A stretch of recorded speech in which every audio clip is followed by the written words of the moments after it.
welcome to another Crime Scene Press interview. This time we are speaking to Mr. Klas Ekman, who is the author of a very nice book, Oameni, capabili. In Swedish, it's Dom Capabla. I hope I pronounced that right. Yeah. And Mr. Ekman, you are a journalist, you are a non-fiction writer, and now you are a fiction writer. You also work for one of the most prestigious publishing houses in Sweden, Volante. My first question, however, would be if you could tell us a bit more about you than what I just said.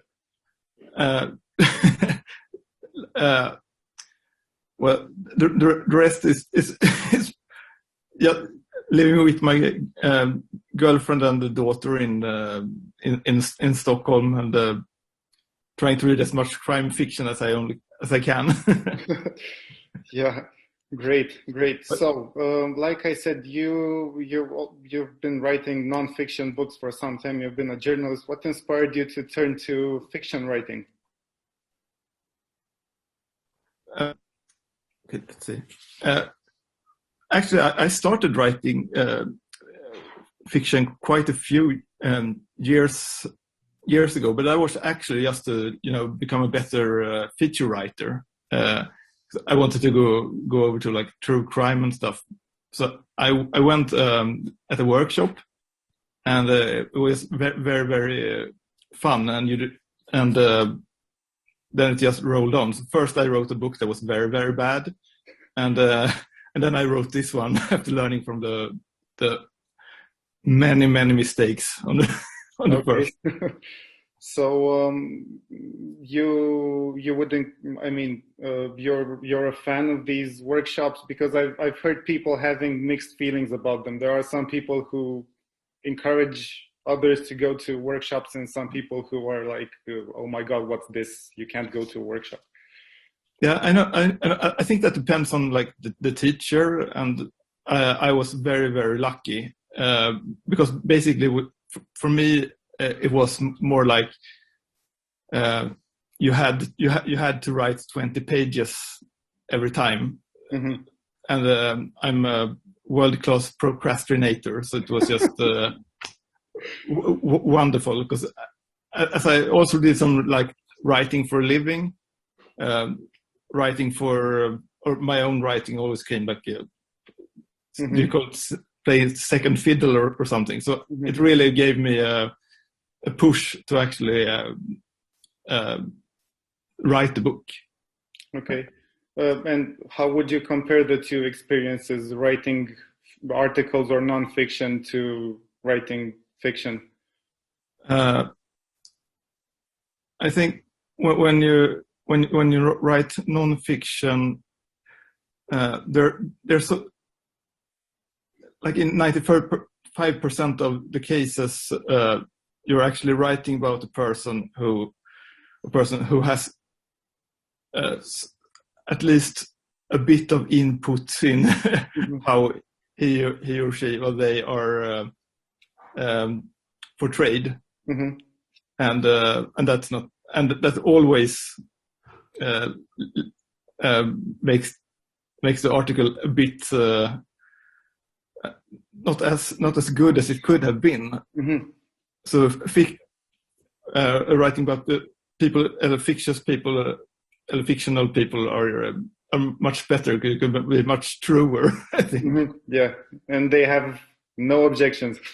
no objections. Yeah, yeah. Won't slander you on social media if they don't like how they're portrayed. Yeah. So how did you choose crime fiction in particular?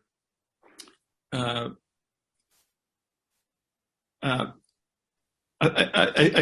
think it was just it couldn't have been anything else. I've always read crime fiction, and like even all the classics I really like Crime and Punishment are also crime fiction in a way. Absolutely. And Count of Monte Cristo and everything. So it's I don't know. There's almost nothing you can't do in crime fiction. And I think if you're really interested in like what makes us humans tick and everything, you have it there always. Although it's like the most extreme sides, like life and death and everything in between. Yeah, absolutely. And I think there's much more freedom now because the genre has evolved a lot from Agatha Christie, for instance. It was a bit more formulaic there, maybe, but now. Yeah, and I think that even television has been quite good. You know, like of taking the like old anti-hero from like James M. Cain novels from the 30s and 40s and Jim Thompson and so on, just to make like almost like rediscovering the whole noir genre again, where you know where usual people just take very bad decisions and keep going. Yeah. This is your debut novel. Don Capabla, Oameni, capabili in Romanian. What was the inspiration behind the story? I think I was just thinking about two people breaking up and then have to get stuck with each other no matter what. And then I was thinking, how would that go? And then I got this whole accident scenario, and then I thought out the end, and then I just had to go from the incident to the end somehow, and that was the big that was the big problem. So I almost like I had a really clear direction of where I was going and where from, but then it was like the whole second act was the what I worked the hardest with, I think. Okay. So it seems to me that the book discusses issues of morality, of responsibility, taking and accepting responsibility, and also it seemed like a social novel mixed with a crime novel.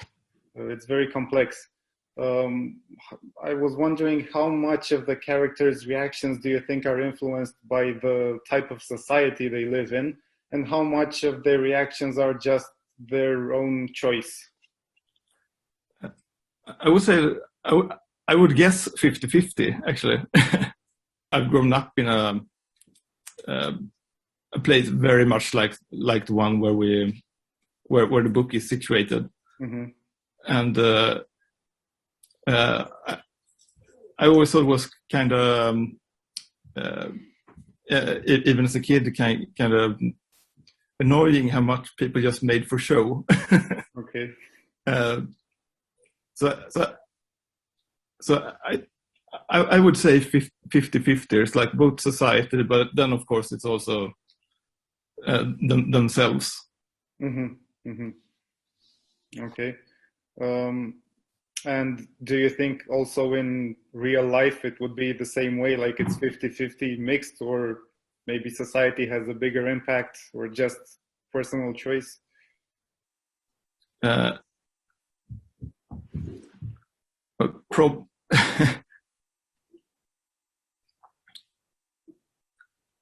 I suppose society might have a bigger impact, but still there's also a bit of will in it. In it. But I think it was I really liked when an old existentialists in Paris said they really liked Raymond Chandler and Pulp Fiction because they said it was American existentialism, and about like the things we choose to do. So I think the whole moral thing is more like I was just like trying to find out how long this took. These two people were actually going to go. Absolutely, yeah. And the the action, the plot is so tense and twisted, and I think it turned out extremely well, and actually very, very believable as well, and gripping at the same time. You talked about morality a bit earlier. Do you think any of the characters are redeemable? Because if there's someone watching who hasn't read the book, there are almost all the characters in the book make some questionable choices, let's say. Do you think any of them are redeemable? In a way, at least, I think that the two main characters, Anna and Johan, are well, Anna you can understand, and I think Johan you can understand in sort of a maybe not as emotional but more theoretical way, I suppose. Mm-hmm. But kind of, I liked all the characters. Yeah, absolutely. Even the pure assholes. Yeah. Maybe even more. So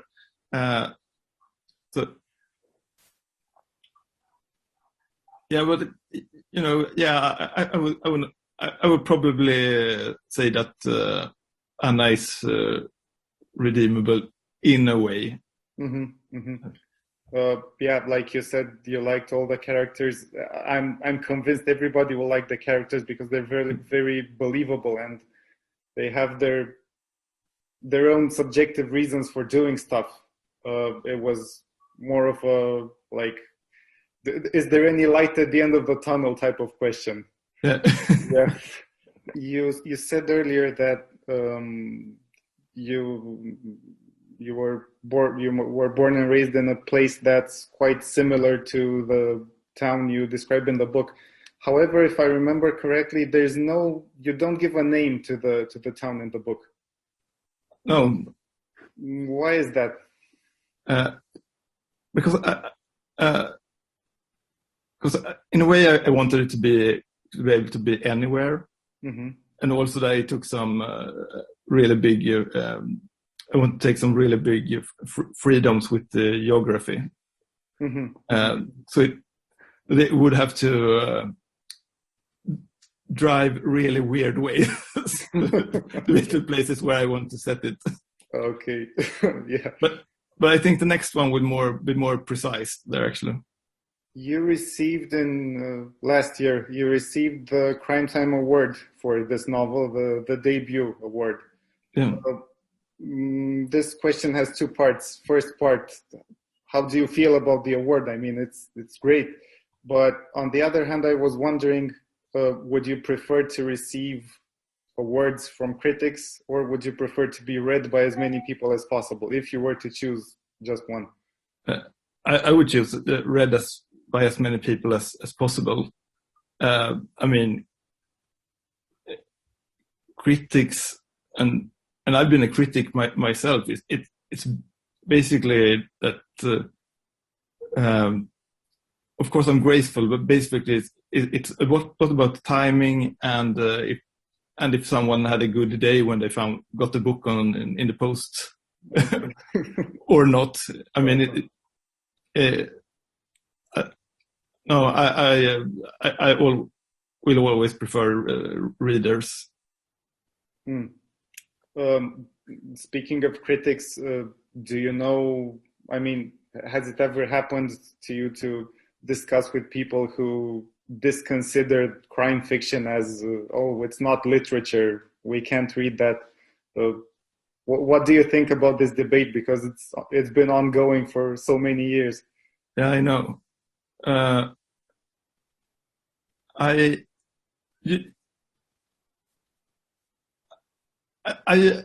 use okay. This might sound harsh, but when I meet someone and they have and that's their opinion, I just okay, don't need to take a beer with this person again because that's too narrow-minded.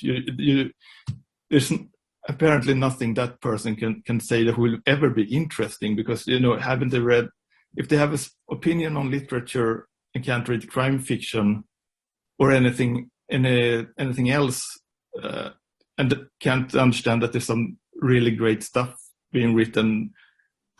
Okay, I don't read much feel-good literature, but I'm sure there's fantastic feel-good books being written. And if you're that narrow-minded, then you probably might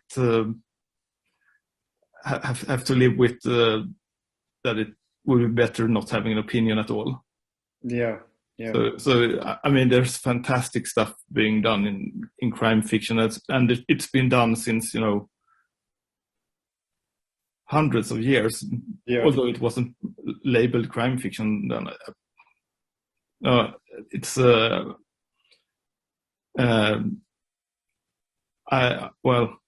it's insane that this discussion is still raging, and there's one side that's right, and it's crime readers. Yeah, absolutely. I mean, there's so many people reading crime fiction. You would imagine that not all of them are tasteless regarding literature. They have found something they like. And going back to your book, who do you think is the target audience for your book, and how would you recommend the book to someone who's never read it before? I think the target audience might be people who have like in the, at least in the 30s maybe, or just having had a few longer relationships. I don't think I would have liked it a bit if I was like 25. Mm-hmm. But 32, definitely more, because in a way I suppose it's like a bit of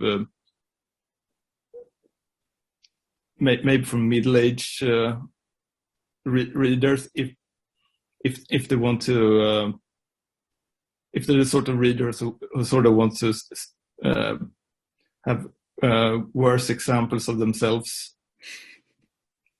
But yeah, okay, I'll take that back. I don't think a 25-year-old wouldn't like the novel, but I think that maybe a 32 or 35-year-old would see more, would recognize more of the sides of life when you're not young anymore, or not very young anymore. I was sort of in a divorce during the time it was written, so I think that might have colored it a bit, even. Yeah. Okay.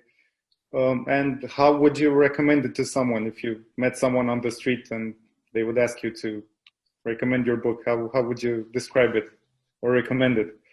I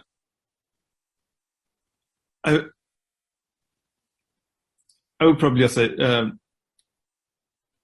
give it a try. I'm sure you won't be bored. Fair enough. Yeah. Because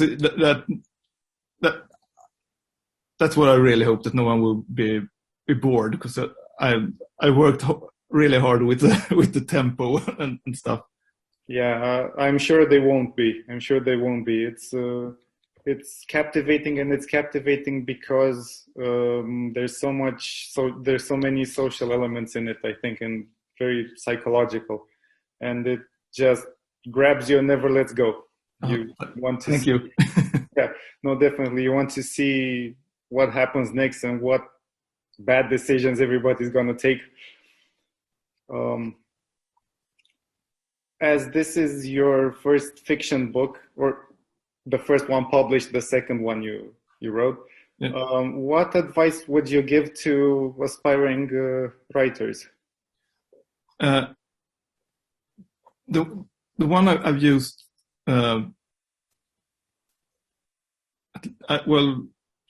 couple of times, and also in like non-fiction, so it's from Flannery O'Connor once said that you should write from the end when you get stuck. Okay.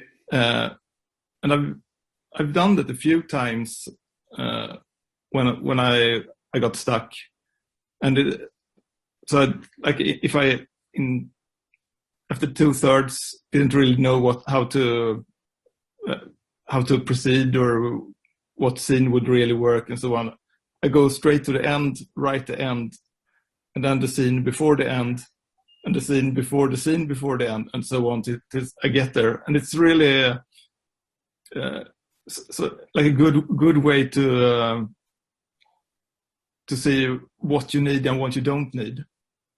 Mm-hmm. Mm-hmm. Okay. And yeah. Do you have like a routine, a daily schedule for writing? Yeah, I try to do it very early in the morning, and for like just a few hours. So it's waking up, grabbing a coffee, and that's probably why the books might turn out quite dark, because I'm not really in a good mood in the early morning. Yeah. Although I've noticed that if you go up very early, I don't think like the